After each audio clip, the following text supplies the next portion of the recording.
Olá, tudo bem? Eu sou Claudete Pessoa, especialista em legislação orgânica e estatutária. O nosso objetivo, o meu objetivo, eu espero que seja o seu, é o estudo do Estatuto dos Servidores Públicos Federais, exatamente isso. E aí, em vários concursos públicos, o meu direcionamento é esse, é o estudo para concurso público. Em vários editais federais, de concursos públicos federais, está lá a Lei 8.112. Afinal, se você pretende ingressar no Serviço Público Federal, se tornar um servidor público federal, ocupar um cargo público, precisa estar antenado, precisa conhecer a legislação que rege a vida funcional, que vai reger a sua vida funcional de servidor. Então, além de estudar para o concurso público, você vai já se familiarizar com as regras que vão reger a sua vida funcional. Claro que o nosso foco, o estudo aqui é direcionado para resolver questões de prova. Exatamente isso. O meu intuito é te preparar para gabaritar toda e qualquer questão de prova, com o conhecimento dos institutos ali abordados, regulamentados. Você resolve tanto as causas, né, as regras, as questões, melhor falando, que são letra de lei, que são bem pautadas na lei, quanto os casos hipotéticos, e também vamos abordar jurisprudência sobre o assunto, assim como aqueles entendimentos de tribunais já simulados, ok? Então, o nosso objetivo é fazer uma análise completa da Lei 8.112, analisando os institutos, verificando as polêmicas e pontuando principalmente os assuntos mais abordados em prova, aquilo que qualquer examinador gosta, aí estatisticamente falando, aquilo que mais se cobra em prova, aquilo que você precisa saber para gabaritar a questão da prova, tudo bem? Ok? Bom, o nosso estudo, ele se inicia a título de introdução sobre, assim, o que é esse estatuto, que legislação é essa, como assim, que aplicabilidade é exigida, né, foi exigida para que se instituísse esse regime jurídico. Lógico, o administrador público, ele precisa cumprir a sua missão, né? A nossa Constituição Democrática de 1988 estruturou o Estado Democrático Brasileiro com seus entes federativos, a União, o Estado, o município, o Distrito Federal, cada um com seus respectivos poderes, não é isso? E aí, cada um com sua atividade típica, mas também com funções atípicas, e o que é comum a todos, apesar de termos aí o administrador principal, né? Lógico, mas o que é comum a todos? Todos precisam administrar a sua casa, né? Todos precisam organizar a sua estrutura, fazê-la funcionar para atender a sua missão constitucional, assim? E aí, lógico, precisa contratar pessoas. Precisa contratar pessoas. O regime de contratação administrativa é exatamente aquele regime que vai nortear a relação jurídico-funcional da administração pública com o seu agente. O artigo 39 da Constituição Federal, lá no caput do artigo 39, o legislador constituinte originário, lá em 88, diz o seguinte: olha só, administrador público, eu estou chegando agora e estou percebendo, isso lá em 1988, estou percebendo que isso aqui está meio bagunçado. Poxa, tem gente com o mesmo desempenho que com regimes diferenciados. Imagina um seletista e um estatutário com as mesmas atribuições, trabalhando lado a lado numa mesma estrutura. O seletista com o vínculo funcional não tão protegido, né? O estatutário com a estabilidade, e aí o panorama que se tinha era o seguinte: o estatutário, ele divide as tarefas, bota um para você, dois, né? Um para mim, dois para você, um para mim, três para você, um para mim. Não dá certo isso não. E é verdade. Eu já vivenciei essa situação, né, de ter regimes diferenciados numa mesma tarefa, ok? Eu tenho 20 anos de serviço público, sou servidora pública estadual e mais de 15 anos, quase 20 anos também, lecionando para quem quer ser servidor e para quem já é servidor. Então é fato que algumas regras precisam ser observadas em prol de uma melhor qualidade no serviço público. E uma delas é essa. Aí o legislador diz: administrador, você escolhe qual regime de contratação. Mas esse regime escolhido, ele tem que ser único, ok? Na administração direta, autárquica e fundacional. Lógico, a administração indireta no que se refere à sociedade de economia mista, à empresa pública, pelo seu perfil, tendo em vista que precisa enfrentar o mercado, né, econômico, aí não se impôs aí o regime estatutário, é o regime seletista com as peculiaridades da administração pública, não é isso? Mas aí disse o legislador constituinte: olha, administrador, escolha o regime. Não estou dizendo que tem que ser o estatutário. Só que o estatutário, ele foi o mais escolhido pelos entes federativos. Isso aconteceu e no nível federal. Ok? Essa exigência, essa obrigatoriedade, ela foi alterada com a emenda 19 de 98, aquela emenda que proporcionou a reforma administrativa, só que por um vício de forma foi declarada liminarmente inconstitucional, né, a redação dada ao caput do artigo 39, e aí voltamos à redação anterior, à exigência, à obrigatoriedade do regime jurídico único. E esse regime jurídico único, no âmbito federal, foi adotado como regime estatutário instituído pela Lei 8.112, certo?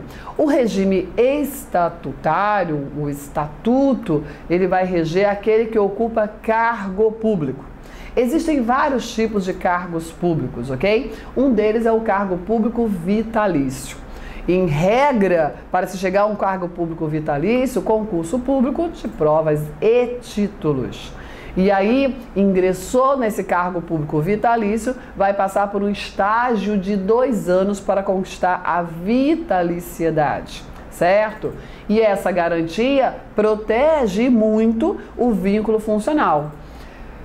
O vitaliciando, quem ainda não conquistou a vitaliciedade, por uma decisão administrativa ou até judicial, pode perder o cargo. Mas aquele que já é vitalício só pode perder o vínculo funcional por uma decisão judicial transitada em julgado.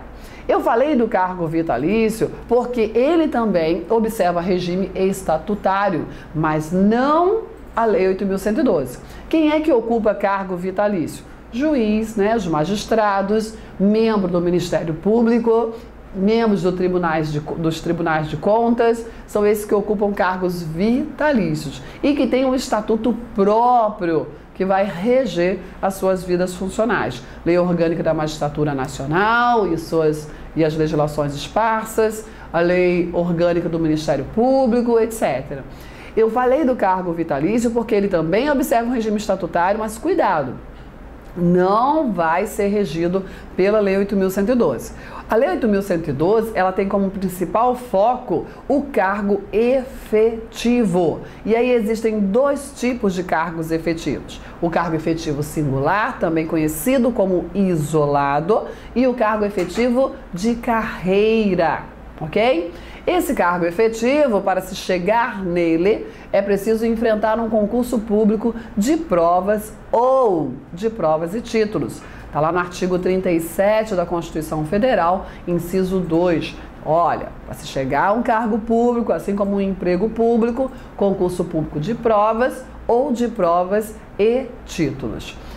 Ingressando num cargo efetivo, investindo-se num cargo efetivo, esse servidor pode conquistar uma garantia que protegerá o seu vínculo funcional, que é a estabilidade. Interessante, nós vamos ver isso, né, mais à frente, que a efetividade, ela já é uma proteção ao vínculo funcional, ok? Sim. Só que essa proteção, ela é ampliada com a conquista da estabilidade. A estabilidade, ela vai ser conquistada, segundo a Constituição Federal, após a reforma administrativa produzida pela emenda 19 de 98, que aumentou o prazo aquisitivo da estabilidade de 2 para 3 anos. Somente após os 3 anos é que se conquista a estabilidade. E não bastam os 3 anos. É preciso também uma avaliação especial de desempenho. Vou falar de tudo isso ao longo do nosso curso.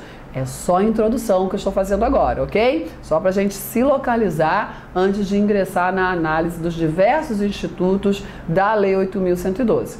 Bom, a estabilidade vai ser conquistada após esse chamado estágio probatório, que também é outra polêmica. Pois é, a Lei 8.112 ainda continua lá com prazo de 2 anos. Vou falar e vou esclarecer essa polêmica para você acertar a questão da prova, que apareça lá o tema estágio probatório.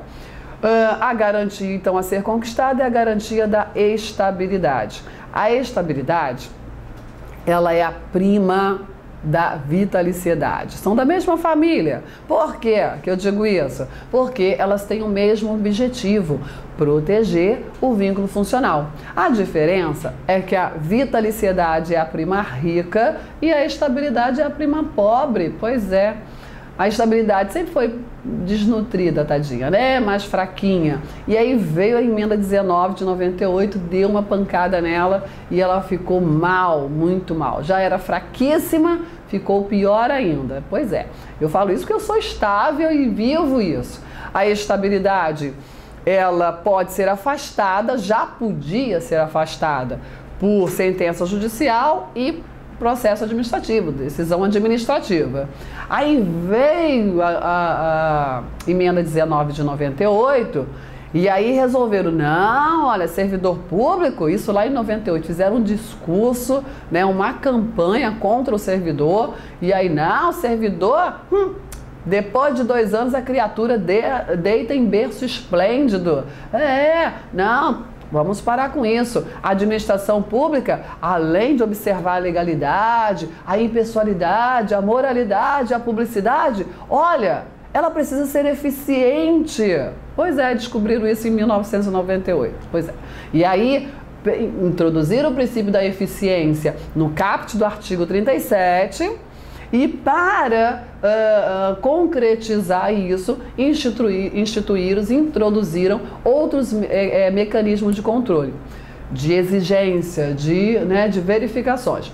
Aumentaram o período aquisitivo da estabilidade, incluíram mais um requisito, que é o requisito da avaliação especial de desempenho.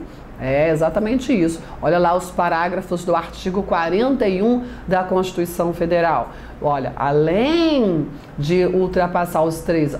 Primeiro tem que ser passar no concurso público. Depois tem que ser nomeado para um cargo efetivo. E depois tem que passar por 3 anos de efetivo exercício. E por último, uma avaliação especial de desempenho.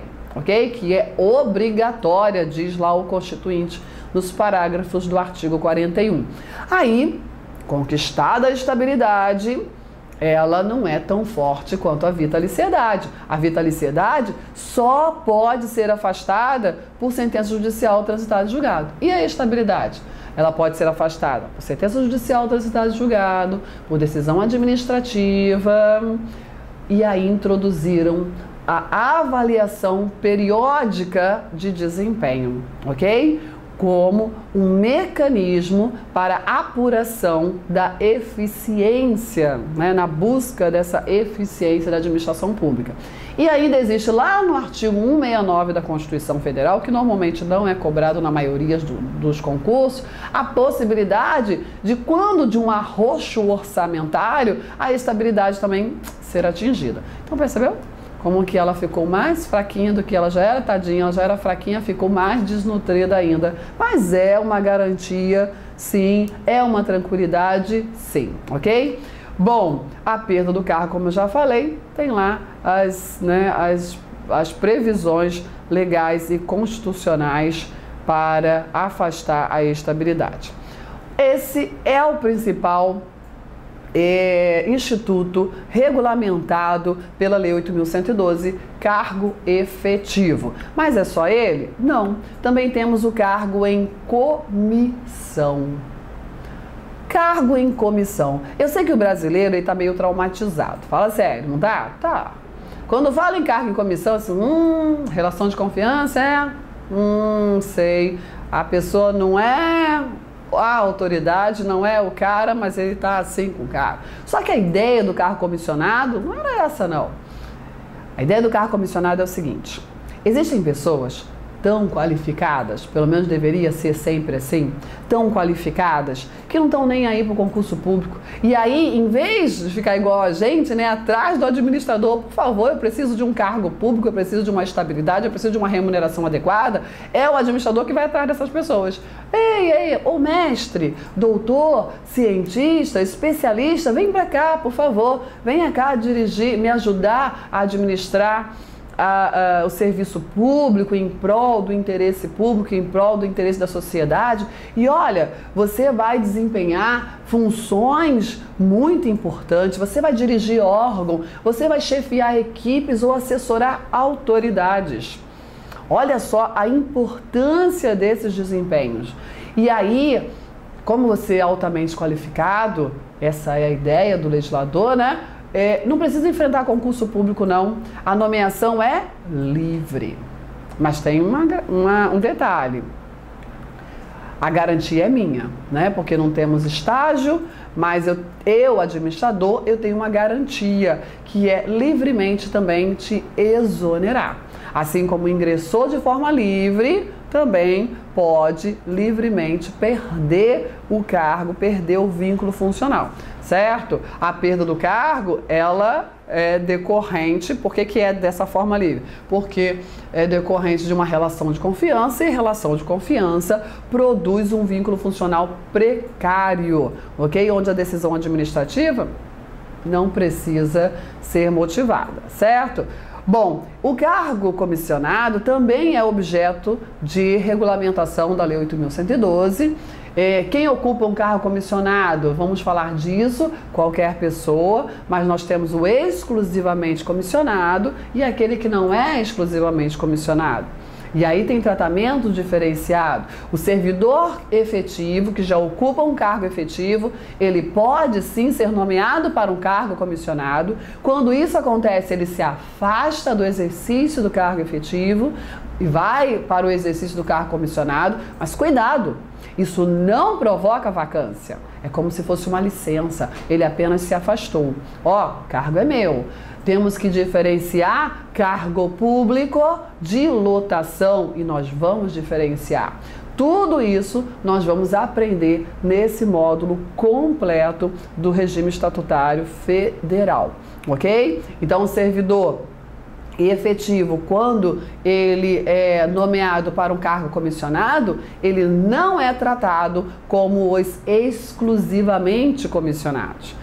Quer ver um exemplo? O servidor efetivo, quando nomeado para o cargo comissionado, ele continua vinculado ao seu regime previdenciário próprio, enquanto que, lá do artigo 40 da Constituição Federal, enquanto que os demais comissionados, os chamados exclusivamente comissionados, eles ficam vinculados ao regime geral de previdência. É aquele do povão, do INSS, esse mesmo.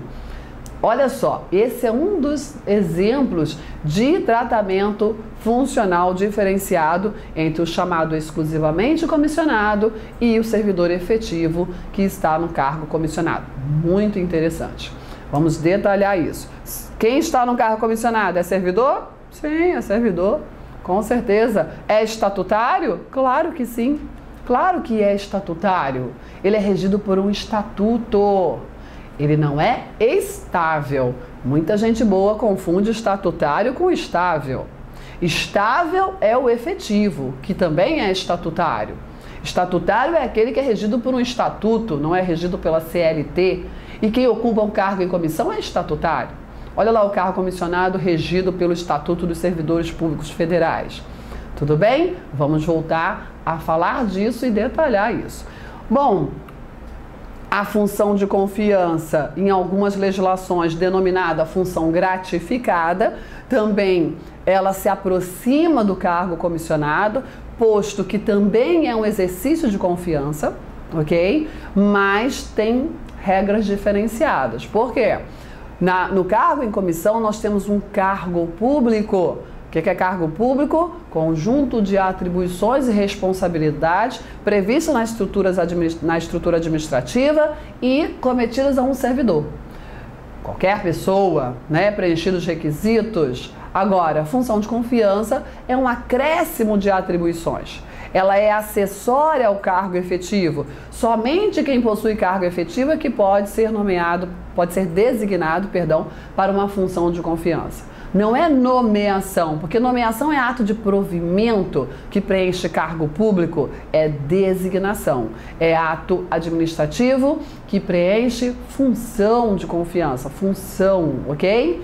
Vamos ver essas diferenças. Vamos falar dos vários provimentos de cargo. Não confunda com preenchimento de função de confiança. Mas ela produz um vínculo precário, porque ela é de livre designação e livre dispensa. Exoneração é instituto que provoca vacância em cargo. Exatamente. Cuidado com esses detalhes que fazem toda a diferença na hora de resolver a prova, né, a questão do concurso. Então, na função de confiança, mas aí só efetivo não é de livre escolha. É assim, a diferença entre o cargo em comissão e a função de confiança é que o administrador ele olha para o mundo, né, e escolhe o servidor comissionado. Na função de confiança, o administrador olha para o seu grupo, para o seu quadro de servidores efetivos e escolhe livremente para o exercício da função de confiança, também para desempenho de direção, chefia e assessoramento, ok? Bom, e aí o regime trabalhista é só para saber que era uma outra opção, né? No âmbito civil, em tempos de regular escolha. São esses dois regimes que o administrador pode escolher. Então, quando o Constituinte, lá no artigo 39, lá no caput, lá em 88, disse: olha, administrador, escolha o regime, e o regime escolhido deve ser adotado como regime jurídico único. O administrador sabia, eu tenho dois regimes no âmbito civil, tenho militar, mas eu não estou falando dele. No âmbito civil, em tempos adequados, em tempos regulares, eu tenho dois regimes a escolher. Ou é o regime estatutário, ou é o regime trabalhista, o regime seletista, não é isso? Ingresso por concurso público também, mas aí a relação é regida principalmente pela CLT. E aí, quando o tempo é de urgência, quando o tempo é de excepcional, quando é um momento de excepcional interesse público que reclama uma urgência, onde passar por um concurso público, organizar esse processo de seletivo que importa em tempo, onde esse tempo não existe, a Constituição, o Constituinte lá no artigo 37 permite a contratação temporária, mas o nome já está dizendo, né? É temporário, só para atender aquela excepcional necessidade, ok?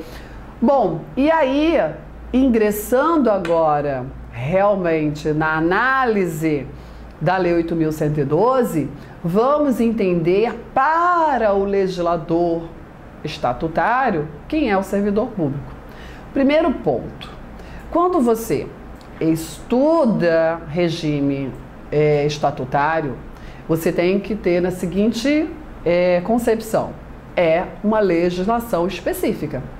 Eu me especializei em legislação específica, né? São anos trabalhando com legislação específica. Legislação orgânica e legislação estatutária, legislação de carreira, são servidores e instituições. E presta bem atenção, em termos de legislação específica, o que o examinador quer de você é o conceito que o legislador traz.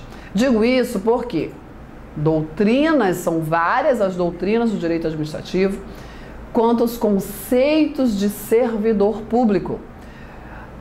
Utilize para a aplicação da Lei 8.112 o conceito que o legislador traz na Lei 8.112.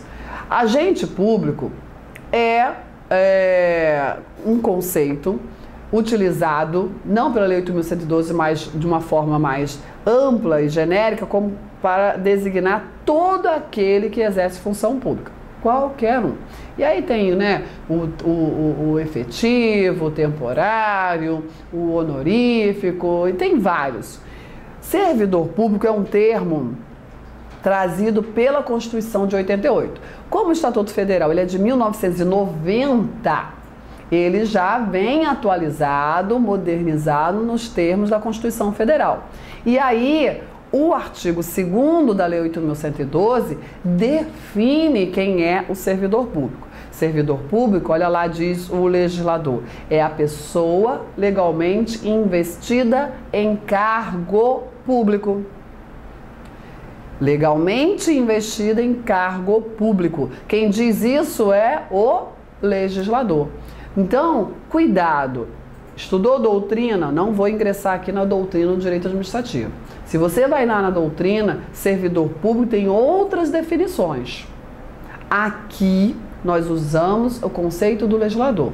Quando o legislador diz pessoa legalmente investida em cargo público, são os cargos que essa legislação regulamenta. Quais são os cargos que a Lei 8.112 regulamenta? 2 cargos. Cargo efetivo e cargo comissionado. Aí eu te pergunto, quem ocupa um cargo efetivo é servidor público? Claro. Quem ocupa um cargo comissionado é servidor público? Claro. Pessoa legalmente investida em cargo público. Ok? Ué, Claudete, mas comissionado não é qualquer pessoa? Sim, mas ali, uma vez investido, né, nesse cargo comissionado, ele é servidor. Cuidado com isso. Muita gente boa confunde. E o que é cargo público? O cargo público é uma ficção jurídica. Olha só o que disse o legislador, também temos aqui um conceito que devemos respeitar. Conjunto de atribuições e responsabilidades previstas na estrutura organizacional administrativa cometidas a um servidor. Como eu falei, é uma ficção jurídica. Cargo público, ele tem que ser criado por lei, com denominação própria e remuneração paga pelos cofres públicos. Essa é a regra. Quer dizer o seguinte, o legislador faz o seu papel, cria o cargo e passa a bola para o administrador. O administrador vai fazer o que agora? Vai editar o ato de provimento, vai preencher o cargo público pelos diversos atos de provimento de cargo público. Temos o provimento originário, que é a nomeação, mas temos os provimentos derivados. Promoção, readaptação, recondução, aproveitamento, etc. Inclusive lá no meu site, claudetepessoa.com.br, você encontra uma historinha de provimento, Lei 8.112 para crianças, onde eu explico, professor tem que ser criativo, né? Onde eu explico as várias formas de provimento num conto de fadas. É exatamente isso. Então é interessante. Se tiver interessado, vai lá e dá uma olhadinha, vai lá se divertir um pouco e aprender de uma forma lúdica provimento. Mas eu ainda vou falar de cada um deles ao decorrer aí do nosso curso, tá bom? Bom, olha só, muito importante, não confunda cargo público com lotação. Eu tenho um cargo público, eu sou oficial de justiça. Conjunto de atribuições e responsabilidades. Quais são as minhas atribuições e responsabilidades? Cumprir as ordens judiciais estampadas no mandado. Essa é a regra, não é isso? Além dos plantões, além de outros desempenhos. Uma vez que você vai ocupar um cargo público, né, com o provimento, nós temos o preenchimento desse cargo público. Vamos exemplificar aqui melhor. Com o provimento, nós temos, né, vou melhorar. Vamos pensar na nomeação. Nomeação, que é o provimento originário, né? Provimento. Provimento de quê? De cargo público. Quer dizer o seguinte, o que o administrador pensa? Nossa, ele olha para sua casa, né, para sua estrutura administrativa, assim, preciso. Quando eu falo casa, é funcional, tá? Porque o administrador, ele é uma dona de casa, ele precisa administrar, né, o funcionamento da sua casa, não é isso? É, só que em uma escala maior. Preciso preencher cargos. Bom, ele já sabe da regra do comando constitucional. Vou fazer concurso público. Estou pensando num cargo efetivo, tá bom? Mas pode também nomear livremente se o cargo for comissionado. Bom, o que acontece? Com a nomeação, ele preenche o cargo público, com o provimento, ele, administrador, manifesta a sua vontade para preencher cargo público. Aquele que foi nomeado, ele pode não querer o cargo. Você, por exemplo, fez o concurso, mas vai assim para o administrador, olha só, não fica chateado comigo não é pessoal, mas eu não quero esse cargo não. Como assim? Passou para 2, 3, 4, 5 concursos, está escolhendo. Olha que chique a pessoa, né? A pessoa é inteligente. Isso acontece com pessoas inteligentes. E aí, não pode acumular, né? Não pode, salvo as exceções constitucionais. Você vai dizer, não, esse aí eu não quero, tem um outro melhor aqui. O que eu estou falando? Que depois da nomeação, vem o momento da investidura. Tudo isso eu vou detalhar no nosso curso. Mas eu já quero que você já saiba disso. Vem o momento da investidura. A investidura se dá com a posse. Vamos ver que a investidura é o momento legal em que se assume o cargo público e se assume a condição de servidor.